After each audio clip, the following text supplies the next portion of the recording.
All right, for the Everyone's a Critic horror movie challenge.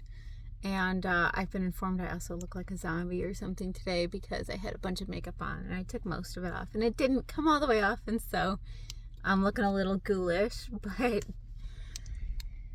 the prompt for this week was a movie that is based on a video game. And I love video games and I love horror video games, although often they kind of freak me out. But I picked the movie Five Nights at Freddy's because it's a recent release. I've been wanting to watch it, and the game terrifies me. Like, I can't play the game. I'll try to play it for a little bit, and I just can't handle the jump scares and the tension. But I love the characters. The characters are great. Foxy, Chica, those are my two favorites probably.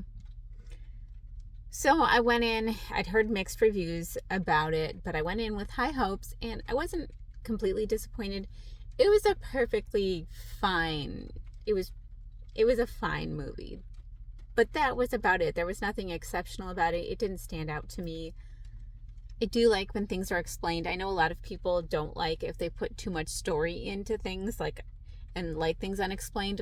And it wasn't totally explained, but I did like the story in this. And so there's spoilers.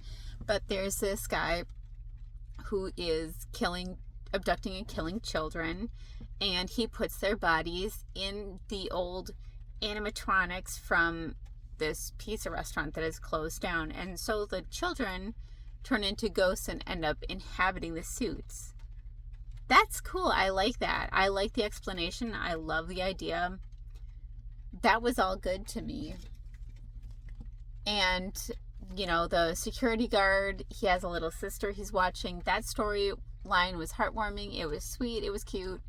And the sister ends up befriending these little ghost children, and she wants to hang out with them. But they want her to stay forever.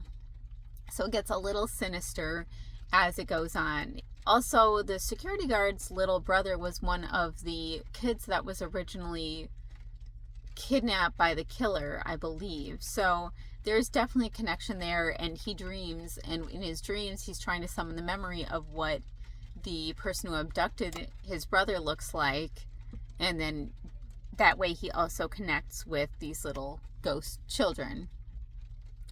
It was fine. Story was good. It was entertaining enough to watch, but it wasn't spectacular. It was not amazing.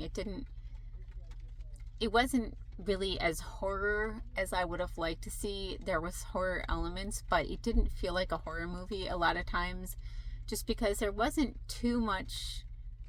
I feel like the Five Nights at Freddy's characters were a little underutilized a lot of the time. The focus was a lot on the main character and the child abduction and his brother and solving that, which is okay, but it just didn't connect with my idea of Five Nights at Freddy's and wanting a little bit more eeriness. There were some points where it was a little eerie, a little creepy, but it never got to that level where I would have wanted it to be. I think it played it a little safe and it was a little tame. So it was a fun watch. It was fine, but I don't see it winning any awards, and it was fairly forgettable, unfortunately. Although there was lots of elements that I like. As I'm talking about all the elements I love, and there were so many elements that I loved, but they just didn't come together in a way that really sucked me in.